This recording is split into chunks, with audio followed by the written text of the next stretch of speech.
বাচ্চারা, আরে কি হয়েছে ম্যাডাম? বাচ্চারা তোমরা তাড়াতাড়ি এই মাস্কটাকে পরে নাও।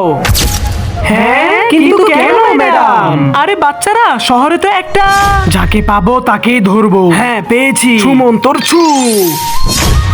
একটা জাদুকর বাবা ঘুরতেছে, আর যে এই মাস্কটা না পরে তাকে দেখলেই সরাসরি টাকলা করে দেয়। ম্যাডাম, হ্যাঁ বাচ্চারা, আর আমি যখন আজকে আসতেছিলাম তখন এই তো পেয়েছি ছুমন্তর। না না না না না, ভয় পেয়েছে। হা হা হা হা হা হা হা। জাদুকর তো আমাকেও টাকলা করতে চেয়েছিল, কিন্তু আমি জান বাঁচিয়ে কোনো মতে চলে এসেছি। হ্যাঁ বাচ্চারা, তাড়াতাড়ি তোমরা এই মাস্কগুলোকে পরে নাও, না হলে তোমাদের সবাইকেও টাকলা করে দিবে। ঠিক আছে ম্যাডাম।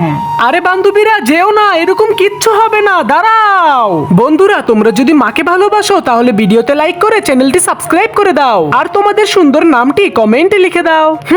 এই টাকলা জাদুকরের জন্য আমার সকল বান্ধবীরা চলে গিয়েছে, এখন তার একটা খবর করে দিব। এখন পালাবেন কোথায়? হ্যাঁ, আরে নুসরাত। হ্যাঁ ম্যাডাম, তাকে কিভাবে ধরলে? ম্যাডাম, আজকে যখন এই জাদুকর বাবাকে ধরতে গিয়েছিলাম তখন তো আমি নিজেই ধরা পড়ে গিয়েছিলাম। আজকে আমি এই টাকলা জাদুকরকে ধরেই ছাড়বো। ওই তো টাকলা জাদুকর। আরে এই বাবা তো একটু আগে এখানেই ছিল, কোথায় চলে গেল? তাহলে তুমি বেঁচে গেলে কিভাবে? ম্যাডাম, যখন এই ভিডিওতে সবাই মিলে লাইক করে দিবে তারপরেই আমি বলবো। বন্ধুরা, তোমরা তাড়াতাড়ি ভিডিওতে লাইক করে দাও, তাহলে আমরা জানতে পারবো এই টাকলা বাবা কেন সবাইকে টাকলা করে।